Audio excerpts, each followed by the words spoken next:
पैशांची गरज पडत नाही. नाही. आम्ही ऐकले नाही का की नर्मदा परिक्रमेमध्ये कोणी उपस्थित राहत नाही. पायी प्रवास करताना त्या ठिकाणी तुम्हाला अनेक प्रकारचे अनुभव येतात. अश्वत्थामा जो भेटतो ना तो हा. बहुतांशी शूलपाणीच्या जंगलामध्येच दर्शन मैयाच्या किनाऱ्यावर तो देतो. नर्मदा पुराण हे एकमेव नदीचं पुराण असलेलं, म्हणजे आपली जी 18 पुराणं आहेत त्या 18 पुराणामध्ये नर्मदा मैयाचं एकमेव नदीचं पुराण नदीचं पुराण एकच आहे. नर्मदा मैयाची परिक्रमा ही सर्वात प्रथम सुमारे 7000 वर्षापूर्वी मार्कंडेय ऋषींनी प्रथमतः केली. नर म्हणजे मनुष्याचा, म्हणजे मानवी जीवनाचा, मद म्हणजे अहंकार, मानवी जीवनाचा, मानवाचा अहंकार हरण करणारी ती नर्मदा एकटी स्त्री सुद्धा मैयाच्या काठी अगदी बिनधास्तपणे परिक्रमा करू शकते. ती लहान मुलगी असो अथवा स्त्री असो. तिथं पण काहीतरी परिक्रमा आहे ना ओमची. त्या ठिकाणचं जे बेट आहे ते ओमचा आकार आहे त्याच्यामध्ये, आणि मैया कमंडलूमध्ये भरून घ्यायची मैयाचं जल, मैयाचं पाणी, म्हणजे मैया आपल्याजवळ सतत वास असली पाहिजे. मैयाचा मुख्य प्रवाह ना पुलाने ओलांडायचा पुलावरून, ना बोटीने अथवा कोणत्याही प्रकारे मैयाच्या ऐल तीरावरून पहिल्या तीरावर जायचं नाही. नमस्कार मित्रांनो, हॅलो गाईज, कसे आहात? मी प्रसाद तुमचं स्वागत करतो त्या स्पेशल कोरोनामारीच्या आपल्या काय धमाकेदार नवीन एपिसोडमध्ये. सो मित्रांनो, आजचा आपला जो विषय आहे तो असता आहे नर्मदा परिक्रमा. तुम्हाला माहीत असेलच की नर्मदा नदी ही एक पवित्र नदी आहे, तिच्यामध्ये प्रचंड ऊर्जा आहे. तर याच नर्मदा नदीची जी परिक्रमा केली जाते त्याला म्हणतात नर्मदा परिक्रमा. तर 3200+ किलोमीटर पायी चाललं, किंवा ज्याला शक्य असेल तो पायी चालतो, किंवा ज्याला शक्य असेल तो बसने जातो, किंवा उत्तर वाहिनी परिक्रमा सुद्धा एक ऑप्शन आहे. तर आज आपल्यासोबत आपल्या स्टुडिओ पाहण्यासाठी आहेत श्री सोमनाथ कुलकर्णी गुरुजी, ज्यांचा नर्मदा परिक्रमेवर नर्मदा नदीवर चांगला गाढा अभ्यास आहे. सो आपण गुरुजींसोबत ही परिक्रमा कशी केली जाते, किंवा या परिक्रमेचं फळ काय भेटतं, किंवा या परिक्रमेमध्ये आपल्याला काही अनुभव येतात वेगवेगळे, त्याबद्दल बोलणार आहोत. किंवा त्याचबरोबर या परिक्रमेनंतर माणूस कसा बदलतो या बाबतीत, किंवा शूलपाणेश्वरचं जे जंगल आहे त्या बाबतीत, म्हणजे अश्वत्थामा बाबतीत, अशा खूप साऱ्या भावना आहोत. आणि जर तुम्ही आपल्या पॉडकास्टवर नवीन असाल तर चॅनलला सबस्क्राईब करायला विसरू नका, कारण का मी नेहमी म्हणतो की the best is to come. So enjoy the podcast, let's गो.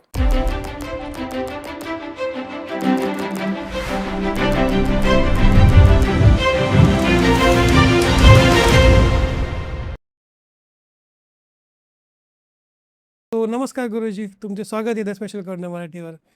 तर नर्मदा परिक्रमा ही खूप सगळ्यात जास्त अवघड परिक्रमा म्हणतात, आणि तेवढीच तिची ताकद पण आहे की माणसाला ती चेंज करते.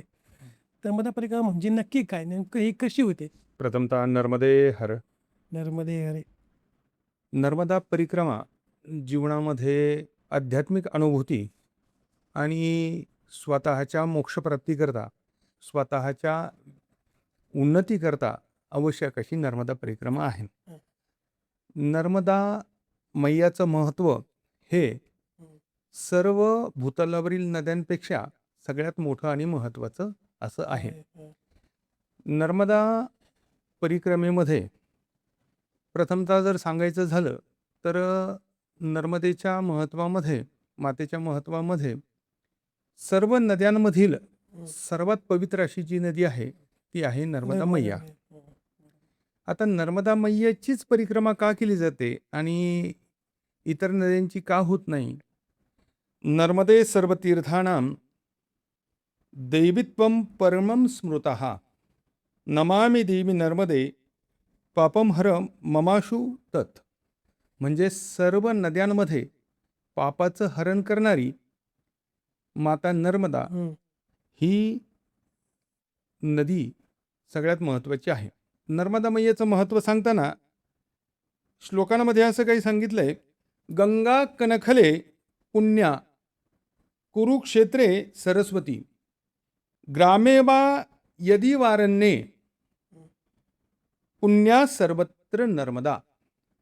म्हणजे गंगा तिच्या क्षेत्रामध्ये पवित्र आहे, कुरुक्षेत्रामध्ये सरस्वती पवित्र आहे, आणि नर्मदा गावात, जंगलात, अरण्यवा म्हणजे जंगलात किंवा सर्वत्र प्रत्येक ठिकाणी पवित्र आहे.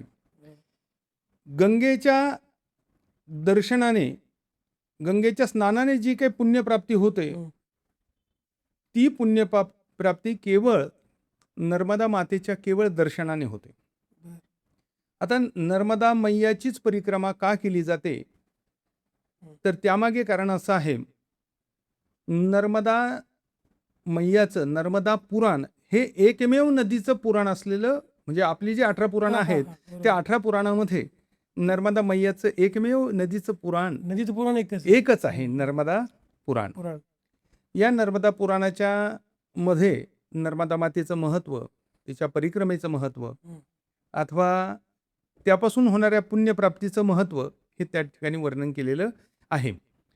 नर्मदा मैयाची परिक्रमा ही सर्वात प्रथम सुमारे 7,000 वर्षापूर्वी बर.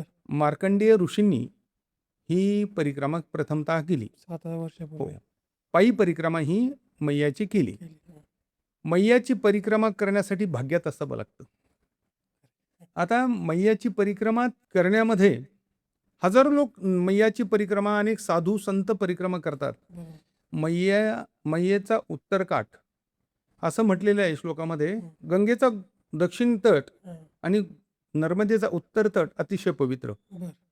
एका श्लोकात तर एका ठिकाणी म्हटलेलं आहे की गंगा पश्चिम वाहिनी, नर्मदा उत्तर वाहिनी आणि सरस्वती पूर्व वाहिनी ज्या ठिकाणी असेल ते अतिशय पुण्यक्षेत्र आहे. त्या ठिकाणच्या स्नानाने आपल्याला मुक्ती मिळते.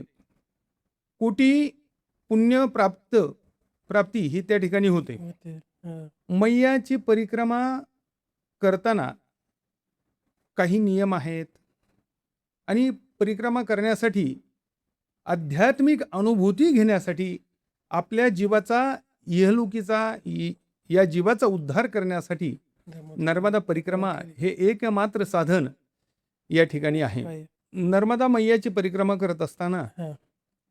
नर्मदा मैया आपल्याला साक्षात्कार देते. बर. आपल्याला एक वेगळीच अनुभूती येते. प्रथमतः जर मैयाने बोलावलं तरच जात, तरच परिक्रमा घडते नाहीतर आणि नाही तर घडू शकत नाही. म्हणजे परिक्रमा घडण्यासाठी आपल्याला मैयाचं बोलावणं यावंच लागतं. खरे खरे. मैयाची परिक्रमा ही मैया अमरकंटकला उगम पावते. हा हा. नेमावर हे नाभिस्थान आहे बर. आणि रेवा संगम भरूच जवळ ती रत्नसागर म्हणजेच अरबी समुद्रात विलीन होते. सामावले रत्नसागर. रत्नसागर, अरबी समुद्राला रत्नसागर असं म्हटलं बर. जातं. हे नव्हतं माहित. होय. तर त्या रत्नसागरामध्ये म्हणजे अरबी समुद्रामध्ये मैया विलीन होते. हा, हा, हा. तर पूर्ण परिक्रमा. परिक्रमा करत असताना परिक्रमा या शब्दाचा अर्थ परी म्हणजे संपूर्ण गोल पूर्ण चक्र. फिरणे, पूर्ण चक्र, हम्म. पूर्ण चक्र करणं. परिक्रमा याचा अर्थ संपूर्ण गोल फिरणं. हम्म. क्रमाने गोल फिरणं. त्या ठिकाणी मैयाच्या काठाने प्रदक्षिणा घालणं. परिक्रमा म्हणजे प्रदक्षिणा थोडक्यात.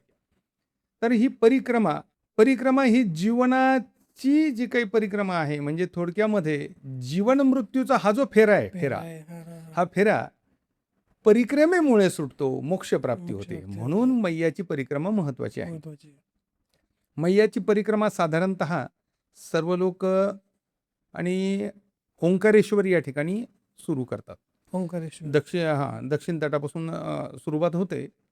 तर मैया ओंकारेश्वराचं दर्शन घेऊन परिक्रमा करताना प्रथमतः प्रायश्चित्त आहे, म्हणजे आपण प्रायश्चित्त घ्यायचं असतं. केलेल्या आपल्या पूर्व पापाचं क्षालन हे झालं पाहिजे. अतिशय सात्विक भावनेने आणि एका उच्च अनुभूतीच्या सह हे प्रायश्चित्त घेऊन आपण त्या प्रवासाला सुरुवात केली पाहिजे. अमरकंटक पासून सुरुवात होत नाही का? नाही. मैयाची परिक्रमा साधारणतः ओंकारेश्वरवरूनच सुरुवात केली जाते. ओंकार बहुतांशी सर्वजण तिथूनच करतात. तर ओंकारेश्वर हे एक ज्योतिर्लिंग आहे. तिथं पण काहीतरी परिक्रमा आहे ना ओमची. ओंकारेश्वरला ओम नदीचा आकार ओमच्या आकाराचा, त्या ठिकाणचं जे बेट आहे ते ओमचा आकार आहे त्याच्यामध्ये, आणि ते लिंग ओंकार स्वरूप आहे. ओंकार स्वरूप लिंग आहे. म्हणून त्या ठिकाणी ते ओंकार, ते ओमची प्रदक्षिणा, ते ओंकारेश्वरची प्रदक्षिणा ही त्या ठिकाणी केली जाते. रामाचे पूर्वज मांधाता ऋषी, मांधाता राजा होते, त्यांनी त्या ठिकाणी तपश्चर्या केलेली होती. त्या ठिकाणी क्षेत्र महादेवाने त्यांना त्या ठिकाणी दर्शन दिलं, साक्षात्कार झाला. ओंकारेश्वरचं अनन्यसाधारण असं महत्त्व त्या ठिकाणी आहे. तर परिक्रमा सुरू करताना प्रायश्चित्त आहे, संकल्प स्नान आहे, संकल्प आहे आणि मैया कमंडलूमध्ये भरून घ्यायची. मैयाचं जल, मैयाचं पाणी म्हणजे मैया आपल्याजवळ सतत वास असली पाहिजे.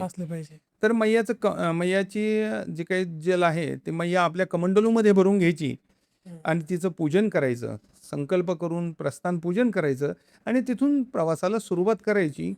हे पायी परिक्रमेचं अशी सुरुवात आहे किंवा कोणत्याही परिक्रमेची अशी सुरुवात ही केली जाते. साधारणतः 3000 किलोमीटरच्या आसपास पूर्ण परिक्रमा ही आहे साधारणतः. आणि साधकांनी काही नियम त्यासाठी पाळायचे असतात. त्या नियमामध्ये प्रामुख्याने प्रथमतः शुचिर्भूत पाहिजे मनुष्य, म्हणजे मनामध्ये कोणत्याही प्रकारची पाप वासना नको. अतिशय निर्मळ मनाने एका उच्च अनुभूतीद्वारे, आध्यात्मिक अनुभूतीद्वारे आपण परिक्रमेला सुरुवात केली पाहिजे.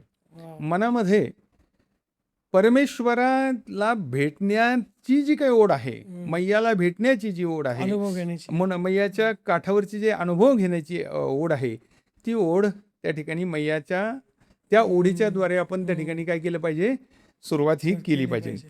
मैयाचं ओंकारेश्वर इथून सुरुवात झाल्यानंतर मैयाची जी काही जे वर्णन आहे स्कंद पुराणामध्ये, आपली जी पुराणं आहेत पैकी स्कंद पुराणामध्ये मैयाचं, मत्स्य पुराणात पण आलेलं आहे, स्कंद पुराणात वर्णन आले, पण स्कंद पुराणात सर्वात रेवाखंडच आहे. रेवाखंडच आहे, नर्मदा प्रकरणच आहे पूर्ण. त्यामध्ये मैयाचं सर्व महत्व वगैरे ह्या सगळ्या गोष्टी त्या ठिकाणी काय केलेल्या आहेत, या सांगितले गेलेल्या आहेत. आता सात्विकपणा पाहिजे. प्रथमतः मनुष्याला आपल्याला स्वतःमध्ये काहीतरी बदल घडवायचा असतो, इच्छा पाहिजे आणि ते मनुष्याच्या जीवनामध्ये बदल घडवणारी ही परिक्रमा आहे. म्हणून मनुष्याने परिक्रमा करावी. नर्मदे हर उद्घोष आहे मैयाचा. नर्मदे हर म्हणजे हे मैया, तू माझ्या पापांचं क्षालन कर, माझ्या पापांचं हरण कर, वाईट गोष्टींचं हरण कर आणि एक चांगलं जीवन, आध्यात्मिक अनुभूतीचं जीवन हे मला त्या ठिकाणी मिळू दे, असा मैयाचा उद्घोष निश्चित आहे. आता या ठिकाणी सात्विक व्हायचं म्हणजे काय? सात्विकता याचा अर्थ काय की मनामध्ये कोणतीही पापवासना नको. सात्विकता म्हणजे आपण साधू संतांच्या प्रमाणे एक चांगलं सात्विक असं जीवन मैयाच्या काठावर आपण ते व्यतीत केलं पाहिजे. पुण्यप्राप्तीसाठी आपण सात्विकता, शुचिर्भूतता म्हणजे दररोज शुद्धता पाळली गेली पाहिजे आणि सात्विकतेनं हा प्रवास आपण सुरू केला पाहिजे, तरच ती आध्यात्मिक अनुभूती निश्चितपणे येते. मैयाचं हे करत असताना, परिक्रमा करत असताना मी तर म्हणतो की एकला चलो रे, एकटाच चालेल पाहिजे. एकट्यानेच परिक्रमा केलेली किंवाही चांगली. कारण काय, एक जाताना आपल्याला बरोबर अनेक परिक्रमावासी भेटतात. परिक्रमा करणाऱ्याला परिक्रमावासी म्हटलं जातं. परिक्रमावासी आपल्याला अनेक भेटतात. त्यांचा अल्पकाळ किंवा दीर्घकाळ सहवास असू शकतो, परंतु आपल्याला स्वतःच्या जीवाचा जर उद्धार करायचा असेल ना, तर एकट्याने परिक्रमा केलेली सर्वोत्तम. जोड असेल तर ठीक आहे, आणि फार तर फार 3-4 जणांच्या ग्रुपने केली तर चालेल, सो ठीक आहे.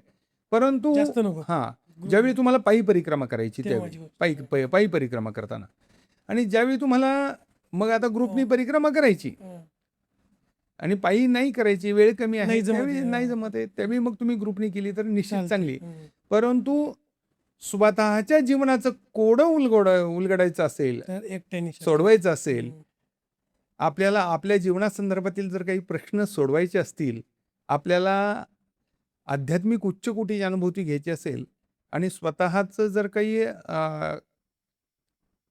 पूजापाठ आहे, कर्मकांड आहे, किंवा स्वतःचं अन्निक आहे, स्वतःचं तप आहे, हे करण्यासाठी एकट्याने परिक्रमा केलेली सर्वोत्तम आहे, किंवा जोडीने केली तरीही चांगली आहे. एकट्याने केल्यानंतर जे अनुभव भेटणार आहेत, तुम्ही जे अनुभव नाही ते तुम्ही ग्रुपमध्ये नाही आणू शकणार. ग्रुपमध्ये काय होतं, ग्रुपमध्ये मनुष्य चालताना आहे ना, सगळ्यात महत्त्वाचं काय आहे, नामस्मरण हे सगळ्यात महत्त्वाचं आहे. ते होणारच नाही. आणि जनरली आपण दोघं चौघं चालत असताना व्यतिरिक्त गप्पा होतात.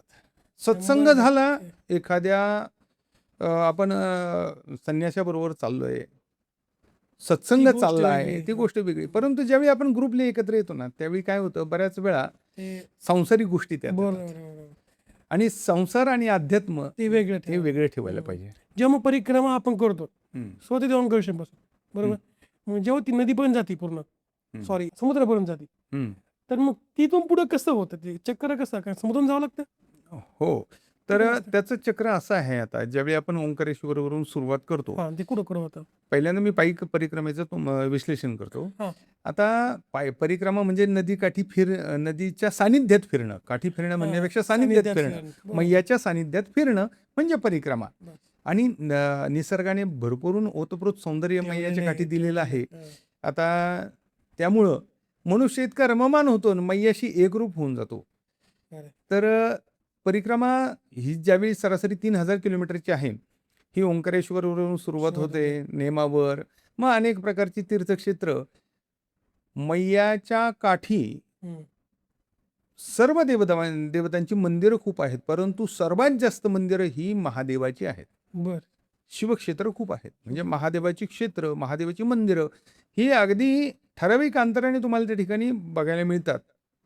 तर मैयाचं जल घेऊन ज्यावेळी आपण निघतो, त्यावेळी मैयाच्या काठी फिरत असताना मैयाचा एक दिनक्रम सांगतो पहिल्यांदा मी, की परिक्रमा करत असताना दिनक्रम कसा असायला पाहिजे. तर पहाटे उठल्यानंतर काही नियम आहेत मैयाचे परिक्रमेचे, ते आपण फॉलो करूनच चाललं पाहिजे. नियमामध्ये प्रथमतः मैयाचा मुख्य प्रभाव ओलांडायचा नाही. बर. उपप्रभाव ओलांडले तर चालतात. चालतात. मैयाचा मुख्य प्रभाव ना पुलाने ओलांडायचा, कशाने? पुलावरून, ना बोटीने अथवा कोणत्याही प्रकारे. मैयाच्या ऐल तीरावरून पहिल्या तीरावर जायचं नाही. नाही. मैया आपल्या उजव्या हातालाच कायम ठेवायची, म्हणजे चालताना मैया आपल्या उजव्या हाताला आली पाहिजे. म्हणून आपण क्लॉकवाईज चालतो, प्रदक्षिणा मार्गाने. जशी आपण प्रदक्षिणा घालतो देवाला, स्वतःला, तशीच प्रदक्षिणा मैयाची उजव्या हाताला ठेवून क्लॉकवाईज घड्याळाच्या काट्याच्या दिशेने करायची असते. हा एकदम साधी नियम आहे. सात्विकता पाळणं. त्यानंतर शक्यतो मैयाच्या काठी जाताना पैशांची गरज पडत नाही.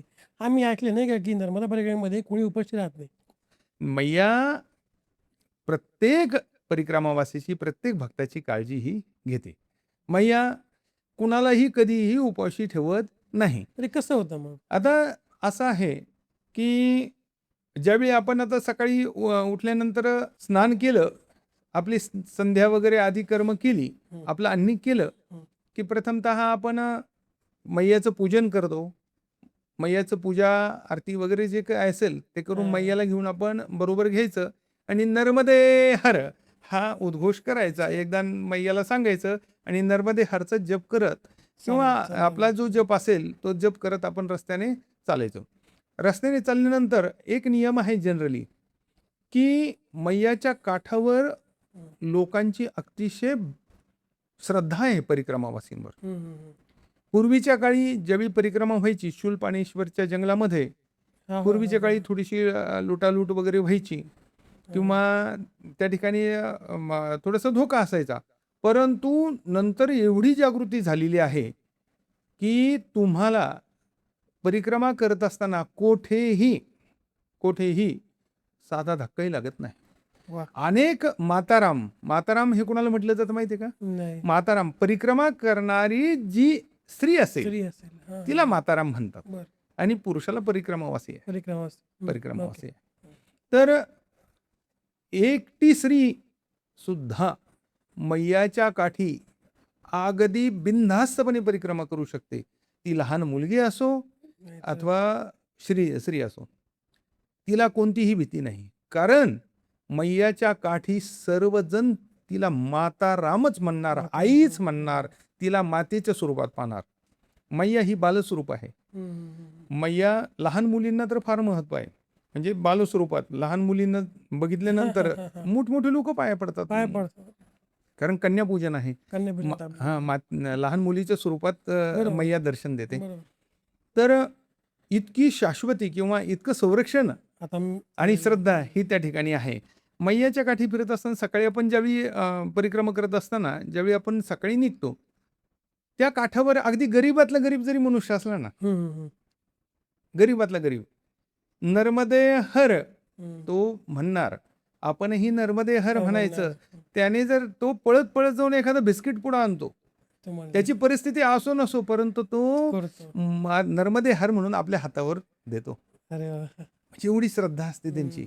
आणि सकाळी जर आपल्याला एखादं नर्मदे हर म्हटल्यानंतर किंवा एखादं जर आपल्याला बोलवलं एखाद्याने की थोडंसं तुम्ही अल्पोपहार नाश्ता करा, काहीतरी खा, पाणी प्या, चहा प्या, तर आपण ते टाळायचं नाही.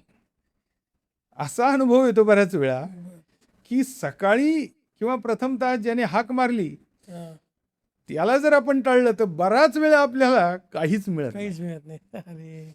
म्हणजे सकाळी मैया आपल्याला कुणाच्या तरी रूपातून ते देण्याचा प्रयत्न करते, त्याला नाकारायचं नाही.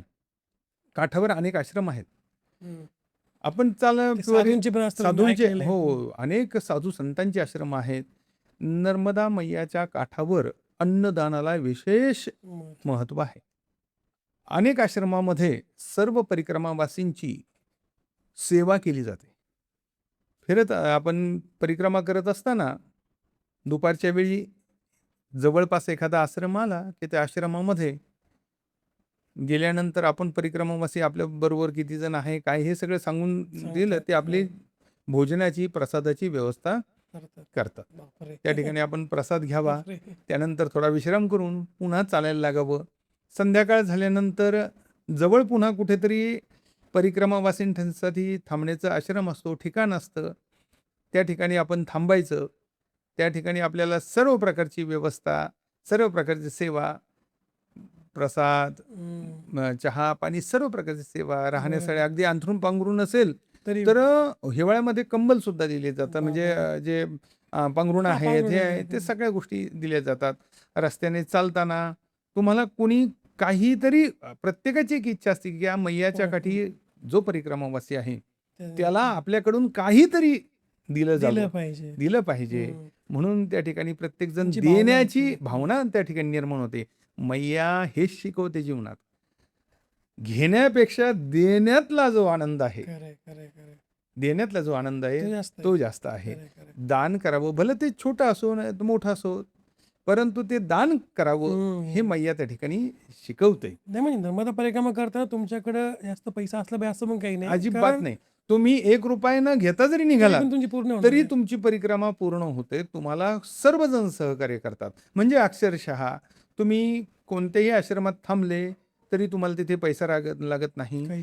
तुम्ही नर्मदे हर म्हटल्यानंतर आणि तुमचा जो पेहराव आहे तो व्हाईट, सफेद प्रकारचं धोतर म्हणावं किंवा सफेद कपडे तुम्ही घातलेले असतात, हातात काठी आहे, हातामध्ये मैया आहे, असं बघितल्यानंतर नर्मदे हर म्हटल्यानंतर तील परिक्रमावासी आहे म्हटल्यावर त्याला सर्व काही फ्री असतं. आणि मैया देईल तसे राहावे, मैया देईल ते खावे, मैया जसं जीवन जगविल तसे जगावं हे त्या ठिकाणी कळतं. कितीही मोठा माणूस असला. आणि इकडे ईसीमध्ये राहणारे सुद्धा तिकडे ना अगदी आरामशीर फिरत असतात. म्हणजे एकदा सर्व सुखांपरित्यज्य, सर्व सुखाचा त्याग करून केवळ आणि केवळ आध्यात्मिक आणि परमोच्च सुखासाठी सर्वजण त्या ठिकाणी परिक्रमा करत असतात. आणि त्या ठिकाणी सुख मिळतं मनुष्याला. मैया प्रत्येक गोष्टीमध्ये अनुभव देते, दर्शन देते, सगळ्या गोष्टी त्या ठिकाणी मिळत असतात. तर नित्यक्रमामध्ये संध्याकाळी आपण पोहोचलो एखाद्या आश्रमात की त्या ठिकाणी गेल्यानंतर पुन्हा स्नान करायचं किंवा तुम्ही हातपाय धुवा, फ्रेश व्हा, त्यानंतर पुन्हा मैयाची पूजा, आरती आणि प्रसाद ग्रहण करून त्या ठिकाणी आराम करायचा. अशा पद्धतीचं जीवनक्रम आहे. सकाळी शक्यतो परिक्रमावासीने ब्राह्ममुहूर्तावर उठलं पाहिजे. ब्राह्ममुहूर्तावर उठून आपलं अन्निक कर्म, आपलं जे काही स्नान संध्या आधी जे काही कर्म असेल ते सर्व त्या ठिकाणी केलं पाहिजे. मैयाच्या पात्रातील हर कंकर शंकर है, वरदानच असं आहे महादेवांचं की मैयाच्या पात्रामध्ये हर कंकर जो आहे म्हणजे प्रत्येक दगड हा नर्मदेश्वर महादेव आहे. स्वतः स्वयंभू भगवान शिव आहेत. आणि स्वयंभू भगवान शिव मग त्या आपण नर्मदेश्वर बरोबर घेतोच निघताना.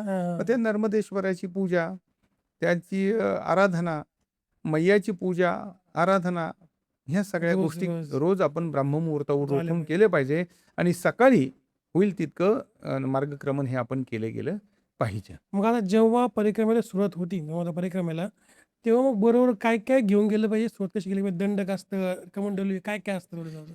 परिक्रमेची तयारी आता अगदी सुखासीन जीवन असेल तर सगळंच घेऊन निघावं लागतं. परंतु जर आता आपण जर विचार केला, खरं तर मी आता एक शब्द वापरला, मैया ठेवील तैसे राहावे. मैयाने जसं ठेवलंय तसं राहायला शिकलं पाहिजे. म्हणजे मैया तेच शिकवते की तू येताना काही घेऊन आला नाहीस, जातानाही काही घेऊन जाणार नाहीयेस, तर मग तुला जीवन जगायला अशा काही जास्त गोष्टींची गरज नाहीये. आवश्यक जे आहे अन्न, वस्त्र, निवारा या 3 मूलभूत गरजा आहेत, ती मैया पुरवतेच आहे. त्यामुळे तुम्हाला पैसा पाणी कशाचीही अक्षरशः आजारी तर कोणी पडत नाही. जर पडलाच तर मैयाच्या किनाऱ्यावरील जे खाजगी डॉक्टर आहेत, सर्व दवाखाने आहेत, 1 रुपयाही न घेता सर्व प्रकारचा औषधोपचार अथवा उपचार हे केले जातात. म्हणजे कितीही महागाचे औषध असले तरी तुम्हाला फ्री मिळतात ते. म्हणजे तुम्हाला पैशाची औषधांनाच गरज पडते ना, ते सुद्धा मैयानी तुमची सोय करून ठेवलेली. शक्यतो तुम्हाला औषधांची गरजच पडत नाही अशी सोय ती करते. आणि अगदीच जर पडली तर ती ही सोय आहे. त्यामुळे पैसा पाणी घेऊन जाण्याची गरज पडत नाही. आपल्याबरोबर निघताना काय पाहिजे, एक चालण्याची आपल्याला सवय असेल. खरं तर अनवाणी पायाने प्रदक्षिणा करतात, परिक्रमा करतात अनवाणी पायाने, परंतु आजकाल नाही शक्य नाही. म्हणून काय करायचं, निघताना शूज असतील तरी चालेल किंवा तुमचे जे काही सँडल्स असतील त्या पद्धतीने आपल्या पायाला इजा होणार नाही, फोड येणार नाही अशा पद्धतीचे सँडल, चप्पल हलक्या स्वरूपाचे बरोबर घ्या.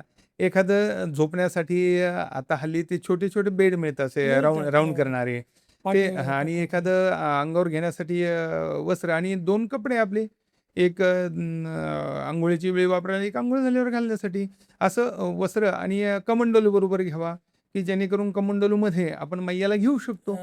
आणि पूजेचं थोडंसं साहित्य, एक दंड हातात का असावा, तर हातात दंड जर असेल तर आपल्याला चालण्याला जरा सुलभता सोपं होतं. हातकाठी देखील चालतं येतं.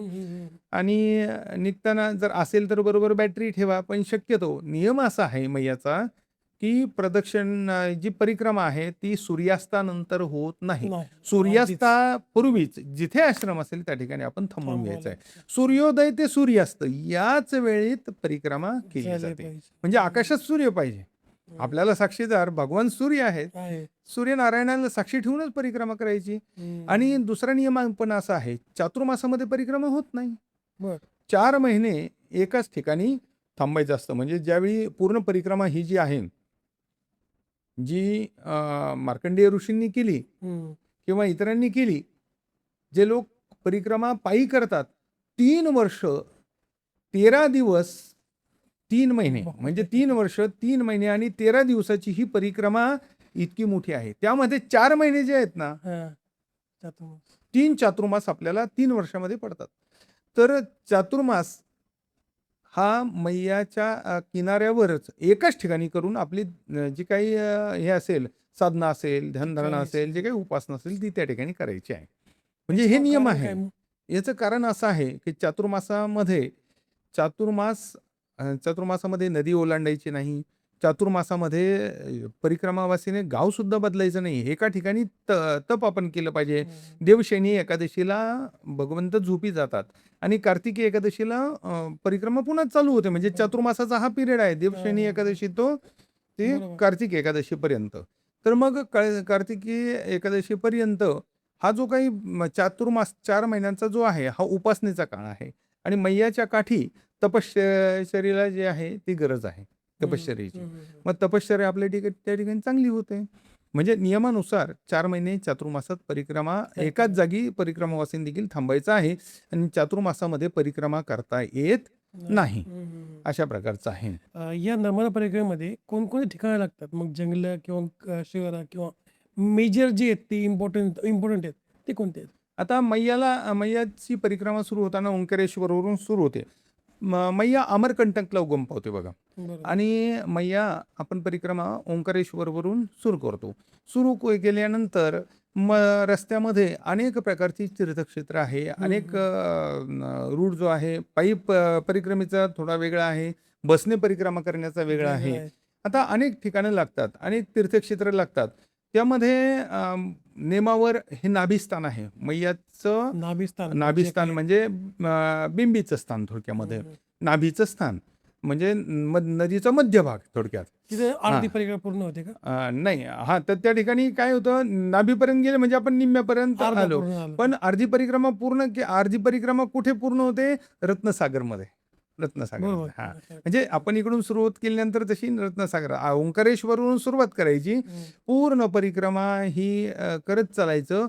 चालल्यानंतर रत्नसागरामध्ये जेथे नदी रेवा मिलन होतं अरबी समुद्रामध्ये, त्या रेवा मिलनाच्या पुढे बोटीतून आपण त्याला वळसा घालायचा आहे.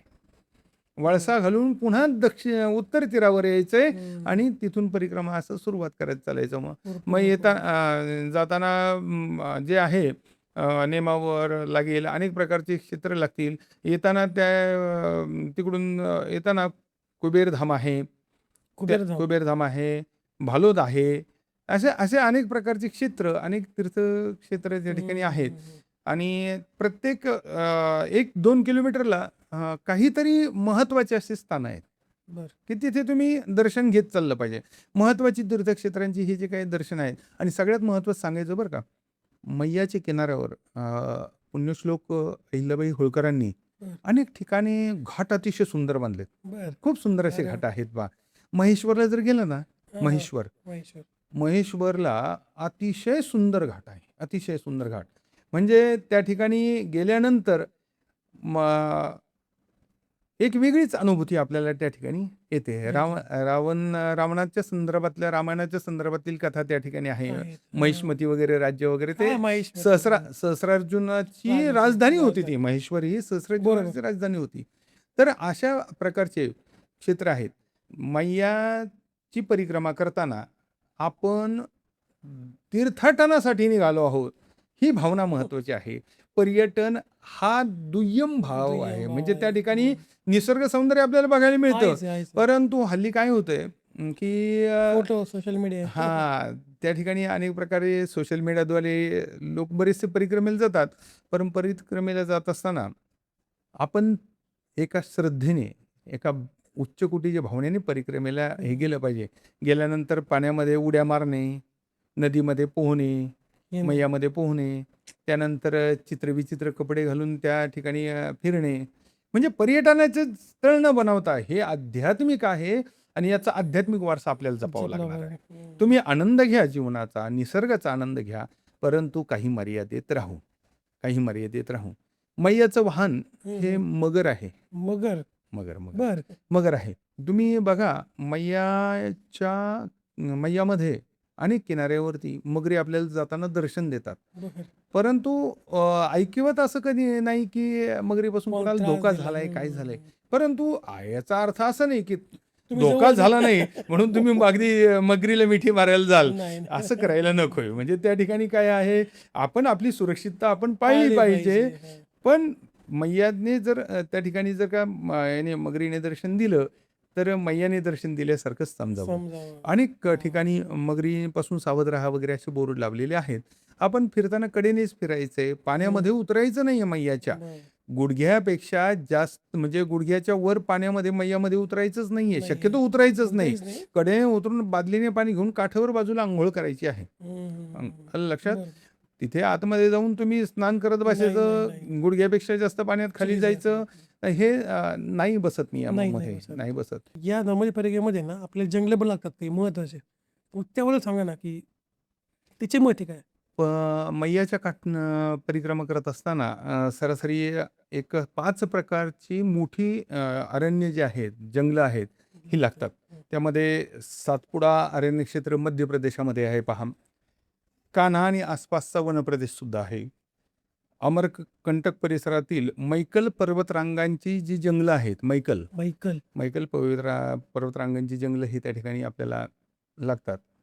शूलपाणेश्वर अतिशय महत्त्वाचं गुजरातमधील अभयारण्य आहे. तर त्या ठिकाणी अतिशय महत्त्वाचं असं हे जंगल अतिशय खडतर, प्रवासासाठी अतिशय खडतर. म्हणजे पूर्वी परिक्रमा करत असताना शूलपाणेश्वर पार झाले की परिक्रमा आपण पूर्ण केली अशी भावना निर्माण होत होते. आता सर्व ठिकाणी रस्ते वगैरे सुविधा खूप चांगले, परिक्रमा मार्ग विकसित केलेले आहे. अतिशय सुंदर असे रोड वगैरे सगळ्या गोष्टी आहेत.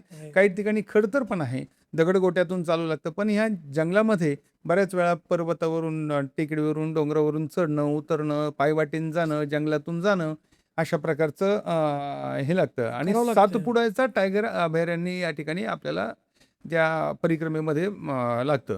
तर शूलपाणी भगवान शिवाचं स्थान असलेलं हे शूलपाणेश्वर जंगल आहे. सरदार सरोवर प्रकल्प आहे पहा, नर्मदा मैयावरील सर्वात मोठा जो प्रकल्प आहे, धरण आहे, ते सरदार सरोवर आहे. त्या ठिकाणी आता सरदार वल्लभभाई पटेलांची एक आशिया खंडातली सर्वात मोठी ब्रॉन्झची मूर्ती वगैरे, पुतळा वगैरे केलेला आहे. पर्यटन क्षेत्र झालेलं आहे मोठं त्या ठिकाणी.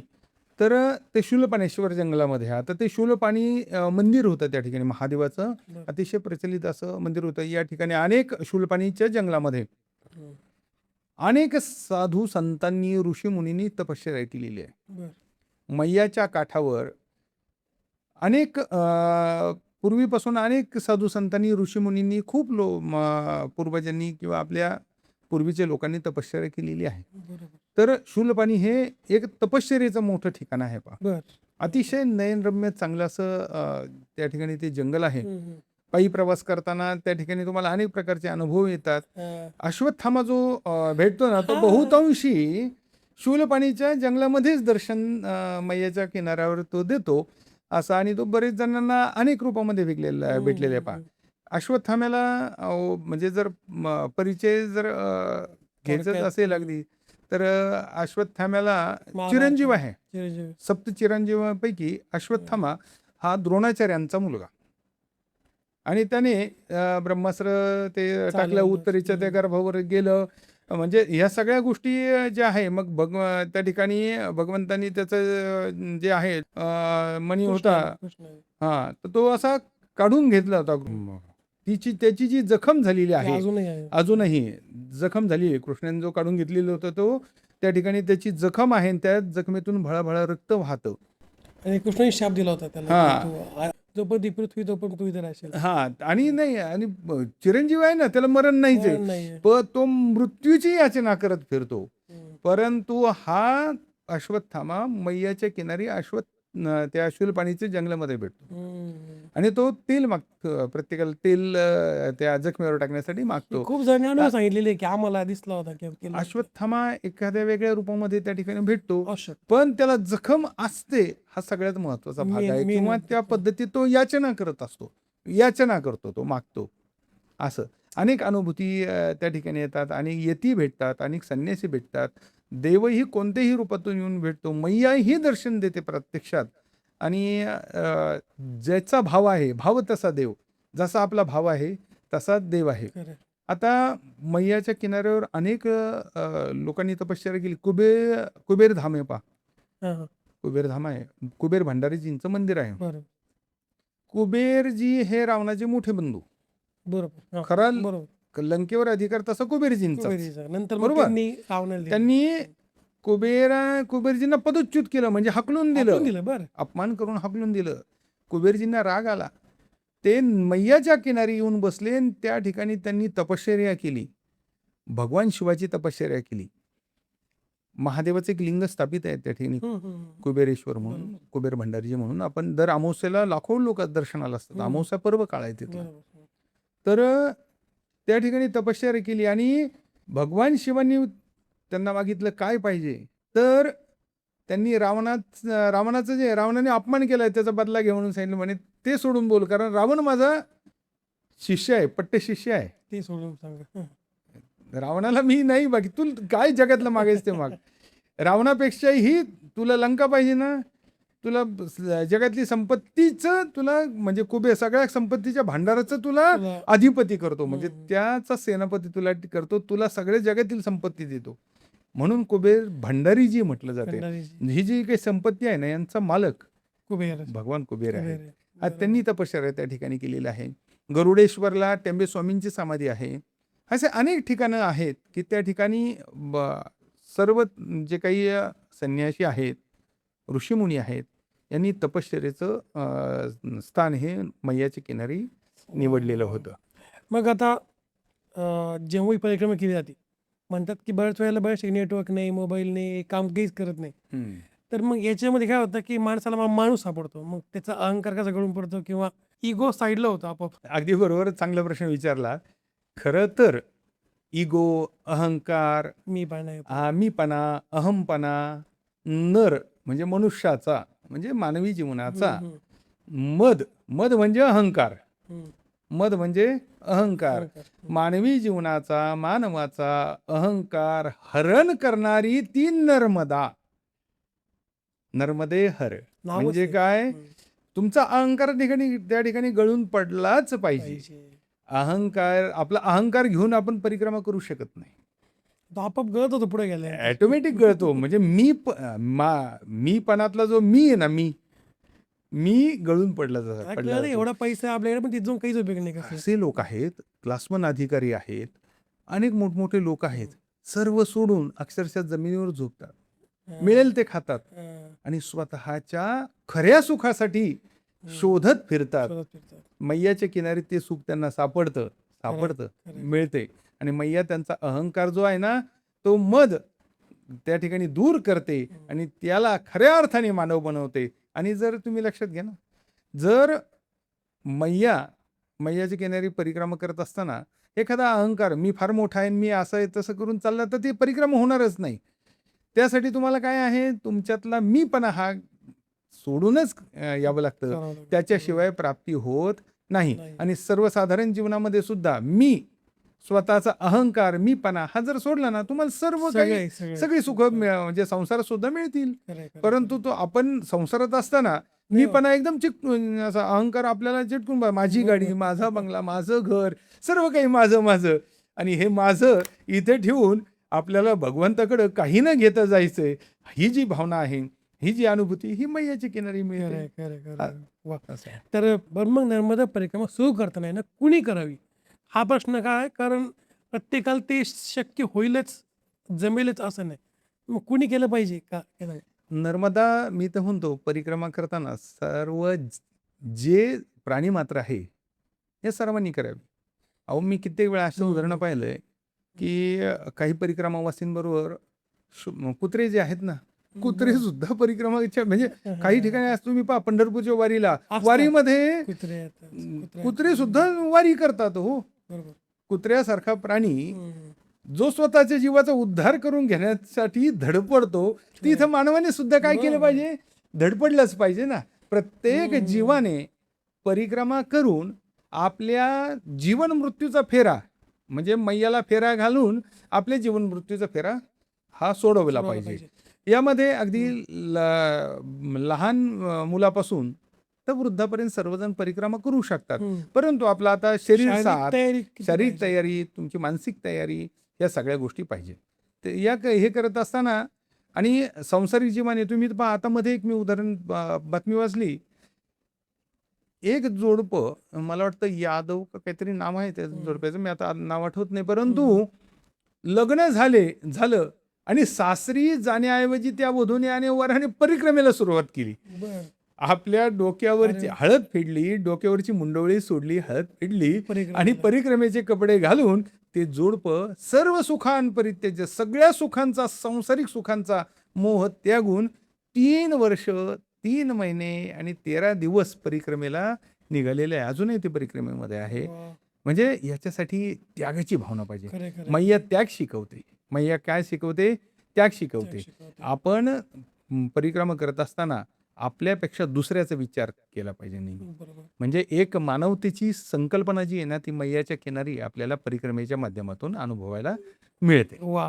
समजा जर प्रत्येकाला शक्य नाही होत पैपी जाणं एवढे लांब, 3000 किलोमीटर किंवा 3 वर्ष हम्म. चालणं किंवा 6 महिने 1 वर्ष चालणं, मग त्याच्यावर काय उपाय आहे? काय करू शकतो माणूस? अतिशय सुंदर प्रश्न विचारला. खरं सांगू, 3 वर्ष 3 महिने 13 दिवस देण्यासाठी लोकांकडे वेळ नाही. 13 दिवस नाहीये. 13 दिवस वेळ लोकांना मिळणं शक्य होतं. तर आता बघा असं आहे, याच्यामध्ये अनेक आयाम आहेत. 2 प्रकार आहेत. तुम्ही बसने ही परिक्रमा करू करू शकता. शकतो. आणि त्यानंतर एक छोटी परिक्रमा आहे, उत्तर वाहिनी व्यासदंड परिक्रमा आहे, उत्तर वाहिनी परिक्रमा आहे.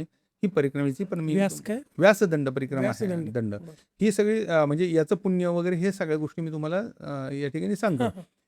ज्यांना शक्य नाही आहे आता जाणं येणं किंवा वेळ कमी आहे, आपल्याला परिक्रमा करण्याची मनापासून इच्छा आहे, आपण बसने परिक्रमा करा, स्वतःच्या वाहनाने करा.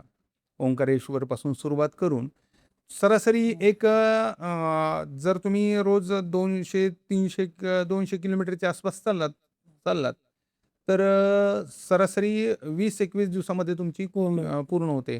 थांबण्याचे विविध ठिकाणं आहेत, त्या ठिकाणी आपण थांबू शकता. थांबू शकतो. आपण बसने किंवा याने आपल्या स्वतःच्या वाहनाने परिक्रमा केली करू शकतो. तरी चालेल, सहकुटुंब केलीच चालेल. खरं तर मी तर म्हणतो जोडीने परिक्रमा केली ना तर अतिशय उत्तम, सर्वोत्तम. तुम्ही त्या ठिकाणी एक स्वतःचं सगळं सांसारिक भावना विसरून, संसाराची सुख विसरून ही मैयाशी एकरूप होता. आणि जोडीने परिक्रमा केलेली हे अतिशय फलदायी आहे. दोघं पण एकमेकांना ओळखते ना जास्त या हां. लेकरांमध्ये. आणि काय होतं परिक्रमा करत असताना बघा, परिक्रमेमध्ये वाहनाने परिक्रमा करत असताना मी तर आणखीन एक पर्याय सुचवतो, की तुम्हाला सकाळी ब्रह्ममुहूर्तावर उठावं. जर तुम्ही बसने परिक्रमा करताय, स्वतःच्या वाहनाने करायचं, सकाळी ब्रह्ममुहूर्तावर उठावं, स्नान संध्या तुमची पूजा अर्चा अन्निक वगैरे सगळं करावं. आणि त्यानंतर एक किमान 5 किलोमीटर मैयाच्या किनारी आपण सकाळी चालावं. त्यानंतर संध्याकाळी दुपारी पुन्हा बसमध्ये बसून किंवा स्वतःच्या वाहनात बसून परिक्रमा करा. उतरताना पुन्हा 5 किलोमीटर किमान चाला. 5 किलोमीटर किमान चाला. तेव्हा चालू शकतो माणूस. आणि तेवढं सहज शक्य आहे. अगदीच ज्याला शक्य नाही, मी तर म्हणेल 5 पावलं तर चालू शकतो. पण 5 पावलं तसं आपण जनरली बघितलं तर 2-2.5 किलोमीटर लोक फेल होतात ना रोज. आणि चालण्याने, व्यायामाने आपलं शरीर चांगलं राहतं. होणार आहे. नाही आपल्याला 40-50 किलोमीटर चालणं होणार, निदान 5-5 किलोमीटर चाला. अर्थात त्याला मान्यता शास्त्राशी ही या कोणत्याच परिक्रमेला तशा बाकीच्या मान्यता नाहीये. मान्यता ही मोठ्याच परिक्रमेसाठी आहे. परंतु एक श्रद्धेने आपण थोडंसं काय कालाही तस्मै नमः, काळानुरूप बदलून. पूर्वीच्या काळी काय गाड्या नव्हत्या, वाहनं नव्हती, रस्ते चांगले नव्हते. आता आहे सगळी सोय. आपल्याला वेळ नाही तर कमीत कमी ती अनुभूती घेण्यासाठी तर अशा प्रकारचं जर आपण केलं, संध्याकाळी 5 किलोमीटर पुन्हा चालायचं आपल्या मुक्कामाच्या ठिकाणापर्यंत. त्या ठिकाणी मग पुन्हा पूजा अर्चा आरती करून प्रसाद घेऊन पुन्हा दुसऱ्या दिवसाचा आरंभ करावा. तर दुसरा भाग जो आहे हा उत्तर वाहिनी परिक्रमेचा आहे. आता शास्त्रामध्ये असं सांगितलेलं आहे की ज्या ठिकाणी मैया उत्तर वाहिनी होते ते विष्णू क्षेत्र तयार होतं. म्हणजे विष्णूचा अधिवास त्या ठिकाणी होतो. हा एरिया त्यानंतर कोणता येतो? आता हा जो एरिया आहे उत्तर वाहिनीचा, मैया व्यासदंड परिक्रम म्हटलं जातं. बघा अशी एक कथा आहे. भगवान व्यासांनी तपश्चर्या केली आणि त्या ठिकाणी सर्व ऋषीमुनींना बोलवलं. कशासाठी? प्रसादासाठी बोलवलं. ते पितृ पक्ष होता त्यावेळी आणि मैयाच्या दक्षिण तीरावर त्यांनी भोजनास नकार दिला ऋषींनी. बरं. आता नकार दिल्यानंतर हे सर्वजण उपवासी जातील, त्याचं पातक मला लागेल. बरोबर. म्हणून व्यासांनी मैयाला प्रार्थना केली की तू तुझी प्रवाहाची दिशा बदलून घे, बरं. की जेणेकरून मी बरोबर उत्तर तीराला येईल. बरोबर. आणि उत्तर वाहिनी झाल्यानंतर सर्वांना पुण्यप्राप्ती होईल. मग मैयाने सांगितलं प्रसन्न होऊन की तुम्ही एक रेषा मारा, मला मार्ग रेखांकित करून द्या, मार्ग की मी त्या मार्गी जाईल. मागे जाईल. व्यासांनी आपल्या हातामध्ये जो दंड होता, दंड. त्या दंडाने अशी उत्तरेकडे रेषा म्हणजे रेखांकन केलं मैयाचं. असा दंड ओढला, रेषा मारली गेली आणि थोडक्यामध्ये त्या दंडाने, व्यासांच्या दंडाने जिथपर्यंत रेषा मारली ती व्यासदंड परिक्रमा. मैया उत्तर वाहिनी त्या ठिकाणी झालेली आहे. पश्चिम वाहिनी नद्यांपैकी नर्मदा मैया ही सर्वात प्रमुख नदी आहे. तशी बरोबर. तापी नदी पण पश्चिम वाहिनी आहे. आहे. आता सगळ्यात जनरली पठारावरून येणाऱ्या, घाटावरून येणाऱ्या नद्या ह्या पूर्व वाहिनी आहे. पश्चिमेला उगम पावतात आणि पूर्वेला बंगालच्या उपसागराला त्या जाऊन मिळतात. परंतु मैया पूर्वेला उगम पावते आणि पश्चिमेला अरबी समुद्रात जाऊन रत्नसागरामध्ये जाऊन ती विलीन होते. तर ही पश्चिम वाहिनी नदी मैया ही 2च ठिकाणी उत्तर वाहिनी झालेली आहे. एक मंडला आणि दुसरा आहे रामपुरा ते तिलकवाडा गुजरातमध्ये. तर मी दरवर्षी उत्तर वाहिनी परिक्रमा करतो आणि मी मागे जवळजवळ 111 भाविकांना घेऊन निशुल्क उत्तर वाहिनी परिक्रमा केली आहे. त्याची पण मी कथा सांगणारच आहे. परंतु यामध्ये सगळ्यात महत्वाचं ते उत्तर वाहिनीचं परिक्रमेचं जे महत्व आहे ते सांगतो. उत्तर वाहिनी परिक्रमा कोणतंही क्षेत्र असो, लक्षात घ्या, ज्या ठिकाणी नदी उत्तर वाहिनी होते त्या ठिकाणी क्षेत्र निर्माण होतं. त्या ठिकाणी क्षेत्र निर्माण होतं. मैया रामपुरा ते तिलकवाडा या ठिकाणी उत्तर वाहिनी झालेली आहे. आणि ही जी काही गुजरात राज्यामधली ही जी काही परिक्रमा आहे ही सरासरी 17 ते 21 किलोमीटरची आहे. जर तिलकवाड्याच्या थोडंसं पुढून गावाच्या अगदी पश्चिम भागाकडून जर आपण आलो वर तर 3 किलोमीटरचा फरक पडतो. आणि येताना आपल्याला सप्तमातृका मंदिर वगैरे हे सर्व लागतात, त्या ठिकाणी दर्शन घेता येतं. मी त्या सर्व क्षेत्रांचं पण माहिती या ठिकाणी तुम्हाला देतो मी. तर ती 21 किलोमीटरची परिक्रमा होते. मैया रामपुरा हे क्षेत्र आहे रामपुरा म्हणून, तिथून गुजरात राज्यामध्ये तिलकवाड्यापर्यंत उत्तरेकडे वाहते, अगदी स्ट्रेट उत्तरेकडे वाहते. तर दरवर्षी असा नियम आहे की चैत्र शुद्ध प्रतिपदा म्हणजे चैत्र महिना सुरू झाल्यानंतर अमावस्येपर्यंत 1 महिनाभर या उत्तर वाहिनी परिक्रमेचा पर्व काळ आहे. यावेळी जर आपण परिक्रमा केली तर ही परिक्रमा संपूर्ण परिक्रमेचं फळ देते. म्हणजे आता तुम्ही जो प्रश्न विचारला की ज्यांना वेळच नाही, कमीत कमी उत्तर वाहिनी तर करू शकतो आपण. आणि दरवर्षी लाखो लोक उत्तर वाहिनी परिक्रमा करतात. ज्यांना शक्य नाही पूर्ण परिक्रमा करणं, ज्यांना बसनेही करणं शक्य नाही, ज्यांना 21 दिवसही करणं शक्य नाही, ते 21 किलोमीटरची उत्तर वाहिनी पायी करू शकतात. पायी करायची ती पायीच करायची. 21 किलोमीटरची आहे ती बसने करायची नाही. त्यातही काही लोक मी आता बघितलंय, लोक थोडंसं बसनेच परिक्रमा करतात किंवा स्वतःच्या वाहनाने परिक्रमा करतात. मग त्याला महत्व नाही. 21 किलोमीटर कोणत्याही मनुष्याला चालणं शक्य होतं. अगदी ज्याला त्रास आहे त्यांचे त्रास सुद्धा त्या ठिकाणी बरे होतात, चालूनच बरे होतात. मैया ते दुःख सहन करण्याची ताकद त्यांना देते आणि त्यांचा त्रास दूर करून सुखावं त्यांचा प्रवास करते. तर उत्तर वाहिनी परिक्रमेचं चैत्र महिन्यामध्ये महत्व आहे. इतर 11 महिन्यामध्ये ती परिक्रमा होत नाही, फक्त चैत्र महिन्यामध्ये ती परिक्रमा ही होते. तर ही परिक्रमा करत असताना प्रथमतः रामपुऱ्यापासून सुरुवात करायची. दिलेल्या नियमाप्रमाणेच जे मोठ्या परिक्रमेला नियम आहेत ते छोट्या परिक्रमेला पण नियम तेच लागू आहेत, तेच सेम नियम लागू आहेत. स्नान वगैरे करून संकल्प करून रामपुऱ्यापासून परिक्रमा सुरू केली की आपण रामपुरा, त्यानंतर मंगलेश्वर महादेव मंदिर आहे, त्यानंतर अनेक प्रकारचे अनेक आश्रम आहेत. प्रत्येक ठिकाणी दर्शन घेत तिलकवाडा इथे सप्तमातृका मंदिर आहे. सप्त आता हल्ली तिलकवाड्यापासून सुद्धा परिक्रमा करतात लोक, कारण तिथे वासुदेव कुटीर म्हणून टेंबे स्वामींनी चातुर्मास केलेला आहे त्या ठिकाणी मोठ्या महाराजांनी. तर त्या ठिकाणी जी आहे परिक्रमा तिथूनही सुरुवात करतात, बरेच लोक करतात आणि योग्य आहे, काही अडचण नाही आहे. संकल्प वगैरे सगळे सोय त्या ठिकाणी केलेली असते. तुमची प्रसादाची, राहण्याची, झोपणे सगळी सोय प्रत्येक आश्रमात केलेली आहे. तर आपण आलो होतो तिलकवाड्याचे जे सप्तमातृका मंदिर आहे पहा. तिलकवाडा हे गौतम ऋषींचं त्या ठिकाणी तपोस्थान आहे. गौतमेश्वर महादेव मंदिर त्या ठिकाणी आहे. गौतम ऋषींनी स्थापन केलेलं महादेव मंदिर आहे. त्याच्याच थोडंसं पुढे एक 100 फूट किंवा 150 फूट अंतरावर सप्तमातृका मंदिर आहे. हम्म. आपण जर तिलकवाड्या येथे गेलात तर अवश्य दर्शन घ्या. नक्कीच. सप्तमातृका मंदिर. हम्म. 7 जलमातृका आहेत. जलमातृका 7 म्हणजे पाण्यातल्या 7 देवींची रूप. रूप. ओके. तर अहिल्या शिळा राघवे मुक्त केली, कधी लागता दिव्य होऊन. म्हणजे रामायणातील कथा, रामाच्या चरणस्पर्शाने जी गौतम ऋषींनी शाप दिला होता अहिल्याला की तू शिळा होऊन पडशील, ती त्या ठिकाणी शिळा होऊन पडली. शिळा होऊन पडल्यानंतर अहिल्या म्हणजे काय? तर अहिल्या ही गौतम ऋषींची पत्नी. बर.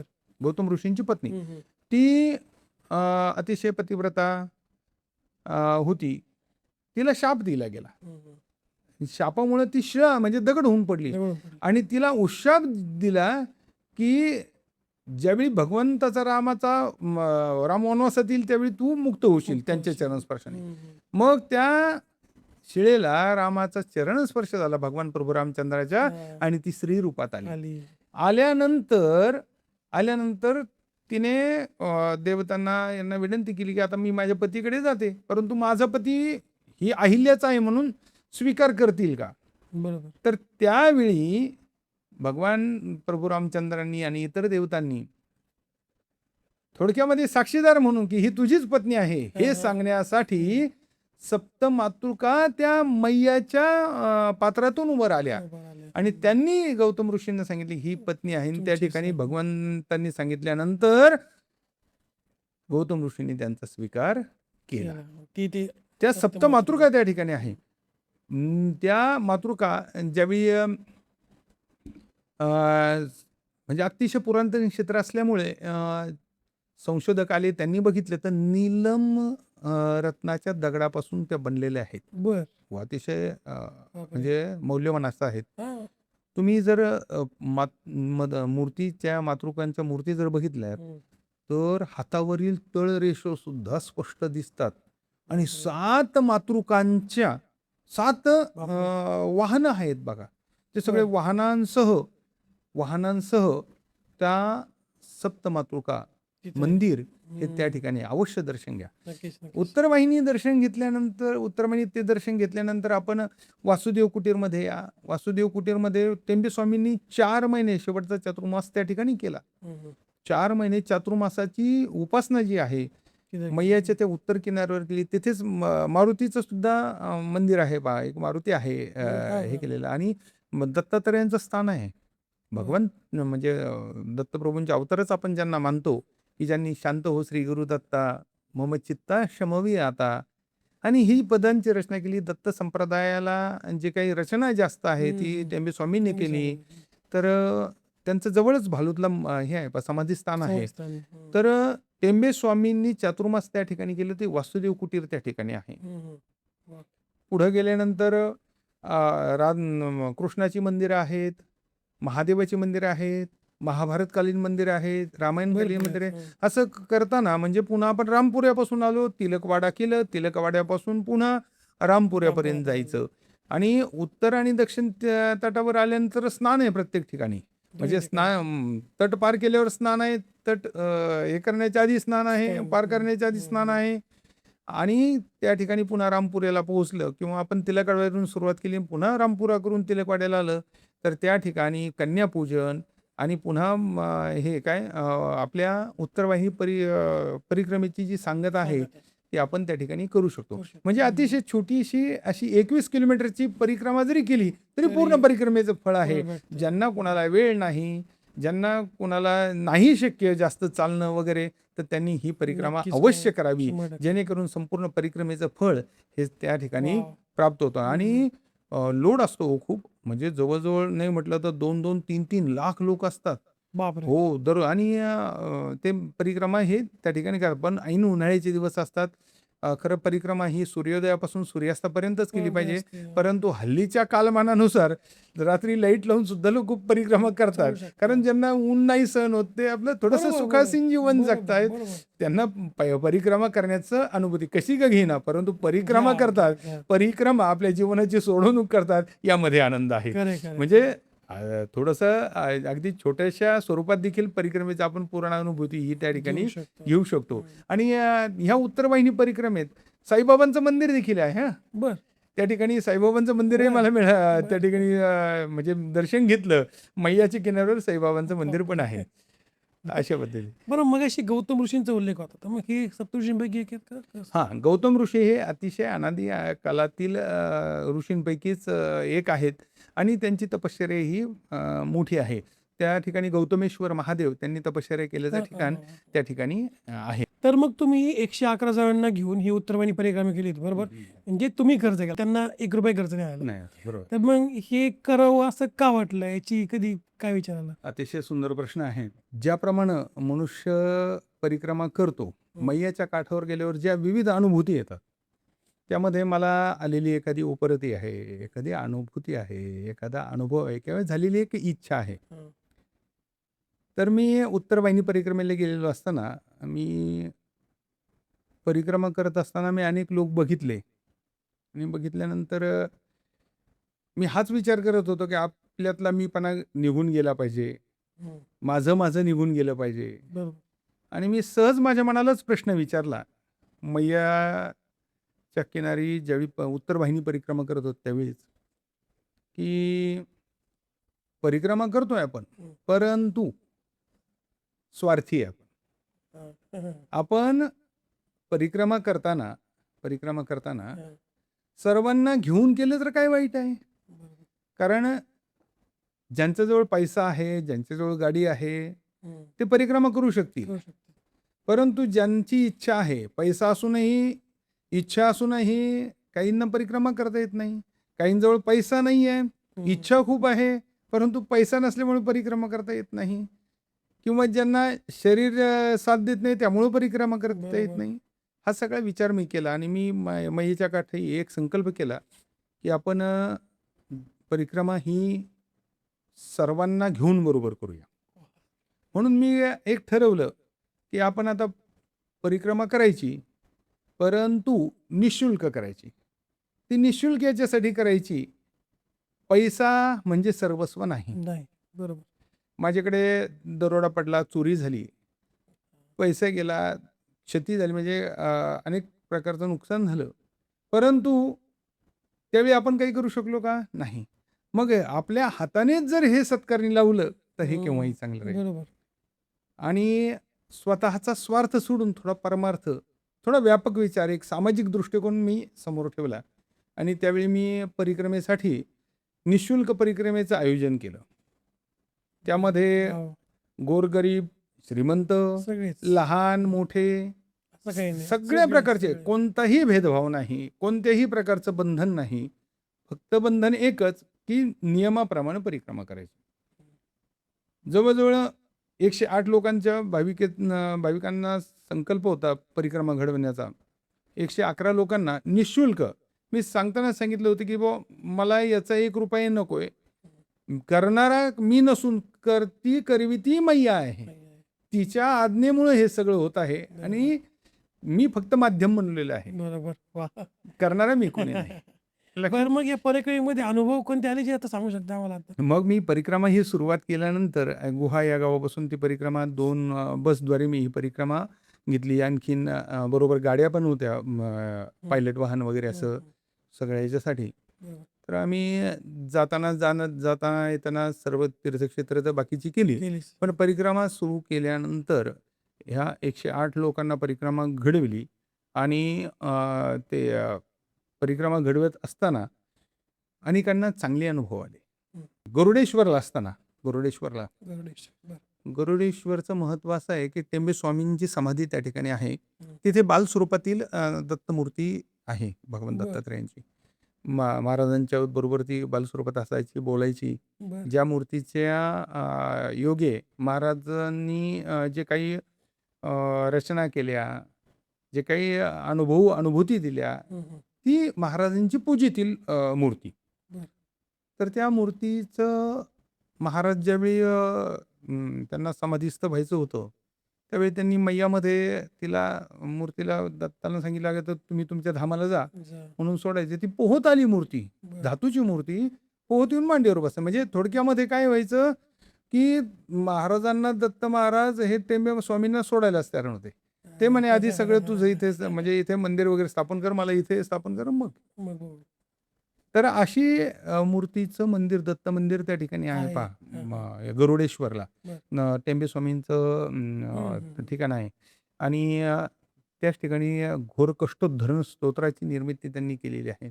काय घोर कष्टोद्धरण स्तोत्र म्हणजे बरं. आपल्या शरीराचे, आपल्या मानवी जीवनाचे जे काही घोर म्हणजे अतिशय दुर्गम किंवा अतिशय क्लेशदायी असे जे काही कष्ट आहेत, ते दुःख, कष्ट नाहीसे व्हावेत म्हणून घोर कष्टोद्धरण स्तोत्र स्वामींनी त्या ठिकाणी रचना केलेली आहे.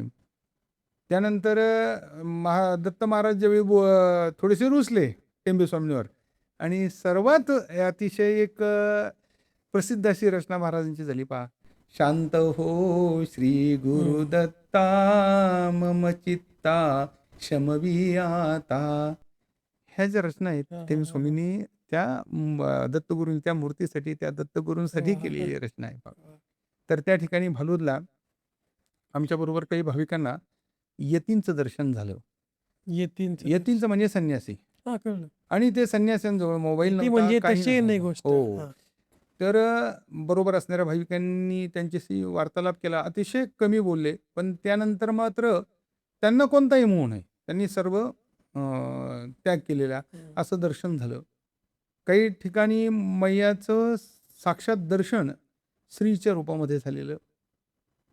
आम्ही हे करत असताना म्हणजे एक आपला जो स्वार्थ आहे किंवा जो हव्यास आहे संपत्ती कमवण्याचा असेल किंवा हा असेल, याच्यामधून आपलं जसं घेतो तसं देता पण आलं पाहिजे बरोबर. आणि मोहाचा त्याग झाला पाहिजे. आम्ही काय केलं माहिती आहे का, मी माझं दरोड्यामध्ये चोरीमध्ये सोनं गेलं. बरोबर. सोनं गेलं तर मी मनात असं संकल्प केला की आपणच आपल्या हाताने सोडलं तर वाईट वाटायचं कारण नाही. 5.25 तोळे सोन्याचे लाडू त्यावेळी होतं नव्हतं ते सोनं सगळं एकत्र करून त्याचे असे छोटे छोटे लाडू केले आणि 111 भाविकांच्या हातून ते मैयाला अर्पण केले. मैयाला शालू नेसवला आणि त्याचा उपयोग हा तेथील जे काही गरीब लोक होते ते त्यांनी मैयाचं पाणी अतिशय नितळ आहे बघा. मैयाचं पाणी तुम्ही 10 वर्ष ठेवा, पाण्याला वास येणार नाही, काही होणार. त्याचं स्पिरिच्युअल आध्यात्मिक स्ट्रक्चर, त्याचं जे काही रासायनिक स्ट्रक्चर आहे हे अतिशय उच्च दर्जाचं क्वालिटी आहे. त्या ठिकाणी काय आहे, संशोधन झाले. गंगा मैयाचं पाणी असेल, नर्मदा मैयाचं पाणी आहे, हे अतिशय उच्च दर्जाचं पाणी आहे बघा. म्हणजे खराब होतच नाही ते पाणी. तर मैयाचं एक वैशिष्ट्य अतिशय नितळ पाणी असतं. त्या ठिकाणी ते टाकलेलं जे सोन्याचे लाडू होते छोटे दिसायचे, ते लोकांनी ते जमा केले. त्यांच्या मुलाबाळांचं कल्याण झालं, ते शिक्षणासाठी वापरले, त्यांनी लग्नासाठी वापरले, काही एक्सपायजेड आपण त्याग केला, आपण त्या ठिकाणी दिला. आता तो जो काही आम्ही शालू मैयाला नेसवला, हाय क्वालिटीचा एकदम चांगला शालू होता. ती एखाद्या गरीब स्त्रीने तिला मिळाल्यानंतर तिला किती आनंद झाला असेल बरं. मी माझ्या हाताने किंवा आम्ही तिला दिला असता तर आमची उपकाराची भावना झाली असते. आम्ही मैयाला अर्पण केला आणि तिला मैयाने दिला. म्हणजे त्या ठिकाणी काय झालं, तिची मैयावर असणारी श्रद्धा वाढली. आमचा मीपणा, मी दिलं हा मीपणा गळून पडला. आम्ही देणारे कोणी नाही, देणारी मैया, आणि घेणाऱ्याला पण आनंद झाला. म्हणजे एक त्यागाची भावना, एक दातृत्वाची, दानाची भावना त्या ठिकाणी हे झाली. आणि त्यानंतर आम्ही पहा आमच्याबरोबर महाराज लोक होते काही, म्हणजे कीर्तनकार लोक होते. सरासरी 25 एक ब्राह्मण होते. आम्ही प्रत्येक स्नानाचा संकल्प, प्रत्येक ठिकाणी स्नानाचा संकल्प, पूजा, प्रत्येक ठिकाणी अभिषेक, ह्या सगळ्या गोष्टी व्यवस्थित केल्या. मैयाच्या किनाऱ्यावर आम्ही त्या ठिकाणी यज्ञयाग केला आणि पूर्णाहुती केली. यज्ञयाग करून पूर्णाहुती केली. मैयाचं पूजनही त्या ठिकाणी केलं, कन्यापूजन केलं, सुवासिनी पूजन केलं. आणि महत्वाचं म्हणजे आपली महाराष्ट्राची जी परंपरा आहे ना, वारीची परंपरा, विठोबा रखुमाई आणि अनुबा तुकाराम, हा गजर आम्ही मैयाच्या वाळवंटात केला. त्या ठिकाणी दिंडी काढली आम्ही. म्हणजे ध्वज, पताका, मृदंग, टाळ, वीणा, सर्वजण वाळवंटातून मैयाच्या त्या जसं चंद्रभागेच्या वाळवंटात दिंडी त्या ठिकाणी पूर्णत होतं, तसं आम्ही मैयाच्या वाळवंटातून मैयाच्या किनारी आपल्या महाराष्ट्राची जी काही पताका भागवत धर्माची आहे ती आणि घेऊन जो काही विठ्ठलाचा नामगजर आहे, हा महाराष्ट्रीयन संस्कृती सुद्धा त्या ठिकाणी गुजरातमध्ये आपण त्या ठिकाणी असेल किंवा मैयाची किनारी असेल त्या ठिकाणी आपण गजर केलेला आहे आणि दिंडी काढून वारी काढली आणि काला केला. महत्वाचा काला पण त्या ठिकाणी आपण केला, कीर्तन केलं. असे सगळे अनेक प्रकारचे उपक्रम आपण त्यावेळी राबवले आणि एक सुंदर अशी संकल्पना त्या ठिकाणी एक झाली. लोकांनी तीर्थाटन केलं. तीर्थाटनाबरोबर मैयाची अनुभूतीही घेतली. अनेक जणांना चांगले अनुभव आले. काहींना स्वप्नदृष्टांत झाला. आमच्याबरोबर त्र्यंबकेश्वरला गजानन महाराज संस्थानचे त्या ठिकाणचे व्यवस्थापक मुंडे साहेब होते. बरं. त्यांनी तर घरी आल्यानंतर काय झालं, प्रत्येकाला मी सांगितलं होतं घरी आल्यावर तुम्ही कुमारिकांना जीव घाला, कन्यापूजन करा, कुमारिका पूजन करा. त्यांच्याकडून काही कारणास्तव व्यापामध्ये ते विसरून गेले. बरोबर 2 महिने झाले आणि दुसऱ्या दिवशी 2 महिने पूर्ण होणार पहाटे 4 वाजताच काय झालं, त्यांना स्वप्न पडलं आणि त्या स्वप्नामध्ये त्यांना मैयाने साक्षात दर्शन दिलं आणि दर्शन देऊन दृष्टांत दिला आणि मग त्यांनी मला पहाटे 5 वाजताच फोन केला, "गुरुजी तुम्ही स्वप्नात आले" म्हणे आणि मैया स्वप्नात आली, दृष्टांत झाला. मी खडबडून जागा झालो म्हणे, माझ्या अंगावर काटा आलाय. सगळ्या गोष्टी ह्या असं का घडलं मला म्हटलं, "तुम्ही कन्यापूजन केलं का?" अहो म्हणे, "नाही." आणि मोजलं तर बरोबर 2 महिने त्या दिवशी होत होते. आणि त्या ठिकाणी 2 महिने होत असल्यामुळं त्याच दिवशी लगेच कन्यापूजन वगैरे केलं. अतिशय समाधान झाले आणि एकदा मैयाचा लळा लागला. म्हणजे माझ्याबरोबर जे येतात ना, ते दरवर्षी माझ्याबरोबर येतात आता. ज्यांनी ज्यांनी परिक्रमा केली दरवर्षी येत ना, ते किमान उत्तरवाहिनीला तरी माझ्याबरोबर त्या ठिकाणी येणार म्हणजे येणार. एकदा लळा लागला ना, की बस त्या ठिकाणी मैया आपलंसं करून टाकते त्यांना. मग आता इथं हे सगळं झालं आध्यात्मिक.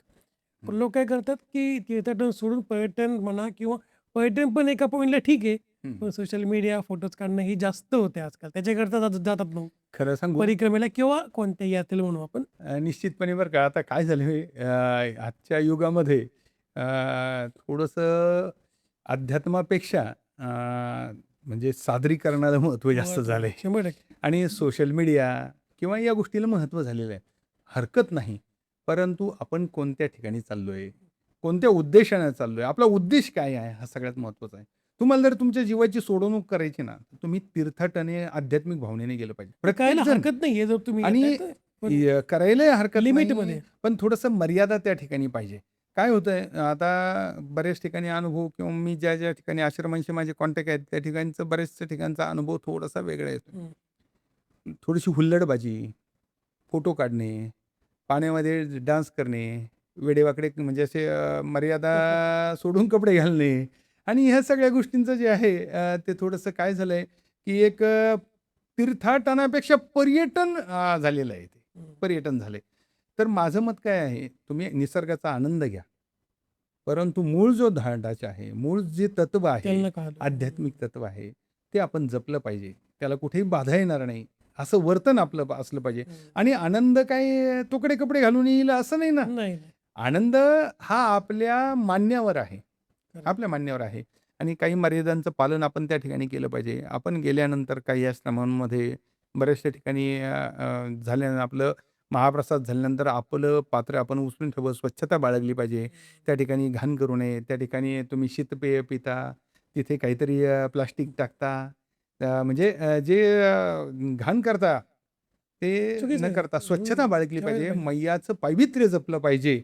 जसं मोदीजींनी नमामि गंगे प्रोजेक्ट राबवून त्या ठिकाणी स्वच्छता ठेवली सुरू आहे आहे, आता. सुरू केली किंवा ठेवली.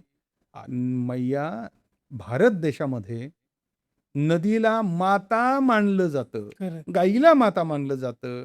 नदीला माता मानलं जातं. मग त्या नदीची, त्या मैयाची स्वच्छता ठेवणं आपलं काम आहे.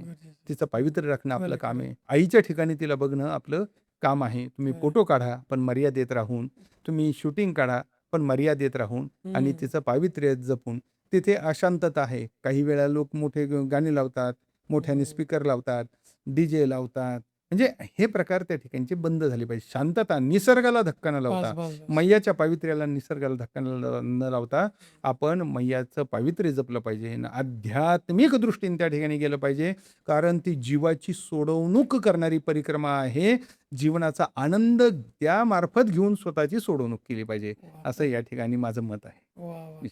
तिथे जाऊन तुम्ही निसर्गाचा आनंद घ्या, त्यात खरी मजा आहे ना. हेच महत्वाचं आहे ना. आपण कुठे काय केलं पाहिजे हे त्या ठिकाणी आपल्याला समजलं पाहिजे. ओके. तर मग परिक्रमा केल्यानंतर मग ती पूर्ण असतो किंवा उत्तर परिक्रमा, माणसात काय बदल पडतो? पहिलेच जो व्यक्ती आणि परिक्रमा झाल्यानंतर व्यक्ती, यात किती बदल पडतो? ह्या सगळ्या परिक्रमेचा आत्मा आहे. हा प्रश्न म्हणजे आत्मा आहे. हम्म. मैयाच्या परिक्रमेमध्ये जर जीवनात बदल घडला, स्वतःच्या जीवनात जर बदल घडला, हा. तरच त्या परिक्रमेचं फळ मिळेल असं आपण समजू समजू शकतो. बस. शकतो. स्वतःच्या जीवनात जी बदल घडवते ती परिक्रमा. परिक्रमेमध्ये येणारे अनुभव, परिक्रमेमध्ये येणारं संकट असेल, हम्म. परिक्रमेमध्ये येणारे जे काही आपल्याला अनुभव असतील, हे सगळे अनुभव आपण आपल्या जीवनामध्ये उतरवले पाहिजे. प्रत्यक्षात ते उतरवले पाहिजे आणि एक सद्विचार आपल्या मनात आला पाहिजे. डोक्यातील जे वाईट विचार असतील, जे काही निगेटिव्ह एनर्जी असेल, जे खरं. निगेटिव्ह विचार असतील ते दूर काढून टाकून मळब जे म्हणतो ना आपण, थोडंसं जे काही हा, हा, हा. जाळी जळमटे असतील ना, हे सगळे बाहेर निघून गेले पाहिजेत. आणि खरं. मनुष्याचं देह तर शुद्ध झाला पाहिजे, पण मन शुद्ध झालं पाहिजे, खरं. सगळ्यात महत्वाचं. खरं. आणि जेव्हा मन शुद्ध होईल त्याच वेळी मनुष्यामध्ये सकारात्मक बदल घडतील. खरं. आणि त्याच्या जीवनात जर बदल घडला सकारात्मक आणि तो खऱ्या अर्थाने जर मानव झाला, तरच परिक्रमेचं फळ आहे आणि तेच त्याचं फळ आहे. करेक्ट. परिक्रमा. मग आता आजकालची तरुण पिढी आहे ना, भीती वाटते जाताना परिक्रमा पूर्ण होईल का? कारण माहिती नसते बऱ्याच जणांना किंवा इच्छा असते परिक्रमा करायची, पण भीती वाटते. त्यांना काय सांगाल? ज्यांना परिक्रमा करायचे त्यांनी थोडीशी माहिती सोशल मीडियावरून घेतली हरकत नाही. आणि मैया सगळं करून घेते हो, तुम्हाला सांगतो. तेवढं आहे. आता तुम्ही जर निघालात ना, तुम्हाला मार्ग दाखवायला म्हणजे उशीर जरी झाला ना, तरी पायी चालत असताना मार्ग दाखवण्यासाठी ग्रामस्थ अगदी आश्रमापर्यंत सोडवायला येतात. म्हणजे मैया प्रत्येक ठिकाणी साथ देते, मैया प्रत्येक गोष्ट करून घेते. थोडंसं माहिती घेऊन आणि सगळ्यात महत्त्वाचं, निघण्याच्या आधी 10 वेळा स्वतःचा विचार करावा की आपण हे करू शकतो का? कोणतं, की आपण आपल्यामध्ये सकारात्मक बदल घडू शकतो का? आपल्या मनातील वाईट विचारां आपण टाळून आध्यात्मिक दृष्टीने ही परिक्रमा करू शकतो का? हा विचार करून आपण परिक्रमेला त्या ठिकाणी गेलं पाहिजे. परिक्रमा ही होते आणि आता मी तुम्हाला मागाशी सांगितलंच की एक जोडी लग्न झाल्यानंतर म्हणजे सासरी जाण्याऐवजी ती त्या ठिकाणून कार्यालयातून निघाली, मंगल कार्यालयातून परिक्रमेला लागली. म्हणजे असे पण लोक आहेत. आणि खरं तरुणांना, युवा वर्गाला आपल्या या कलियुगामध्ये अनेक वाईट गोष्टींच्या आहारी जाण्याची जी काही एक फॅड झालेलं आहे काय, याच्यापासून जर दूर राहायचं असेल आणि आपल्या स्वतःच्या जीवनात जर सकारात्मक बदल घडवायचा असेल आणि खरं जीवन जर जगायचं असेल ना, तर एकदा तरी परिक्रमा ही तरुण वर्गाने अवश्य केली पाहिजे असं माझं मत आहे. कारण त्यांचं जीवन घडायचंय. म्हातारपणी तर केली, जीवन जगल्यावर केल्यावर मजा नाही. तरुणपणे केली तर जीवन कसं जगावं हे सुद्धा त्या ठिकाणी आपलं शिकलं जाईल. आणि एक कुटुंब त्या ठिकाणी, प्रत्येक कुटुंब उभं राहील. जे काही वाईट व्यसनं असतील, हे असेल, याचा सगळ्याचा त्याग झाला पाहिजे आणि त्या मार्गाने आपण गेलं पण नाही पाहिजे. म्हणून स्वतःच्या जीवनामध्ये एक मर्यादा याव्यात. स्वतःच्या जीवनात सकारात्मक दृष्टिकोन वाढीला लागावा आणि जीवन परिपूर्ण कसं व्हावं यासाठी परिक्रमेची नितांत आवश्यकता आहे. वा. सो थँक्यू सो मच गुरुजी, तुम्ही आलात आणि नर्मदा परिक्रमेबद्दल इतकी सगळी माहिती दिली आणि यांनी खूप लोकांचं आयुष्य बदलू शकतं जरी परिक्रमा केली. थोडी नक्कीच, अवघड आहे, नक्कीच, पण मग नक्कीच. उत्तरवाहिनी किंवा बसने असं ऑप्शन आहेत. बरोबर आहे ना. So thank you so much. धन्यवाद तुमचं, तुम्ही आलात. नर्मदे हर, नर्मदे नर्मदे हर, नर्मदे हर. So that's it for today guys. जर तुमची स्टोरी, तुमची गोष्ट इतरांना इन्स्पायर करेल अशी असेल किंवा तुमचा कोणता स्टार्टअप असेल किंवा तुम्हाला कोणत्या विषयामध्ये कल्याण असेल, तर तुम्ही मला खालच्या नंबरवर व्हॉट्सअप किंवा कॉल करू शकता किंवा ईमेलवर मेल करू शकता. आणि जर तुम्हाला हा पॉडकास्ट आवडला असेल तर मला खाली कमेंट करून नक्की सांगा आणि व्हिडिओला लाईक करा आणि चॅनलला सबस्क्राईब करायला विसरू नका. कारण का मी नाही म्हणतो की the best is to come. Okay, then एक नवीन विषय घेऊन एका नवीन पॉडकास्टमध्ये आपण लवकर भेटू. तोपर्यंत see have a good and bye.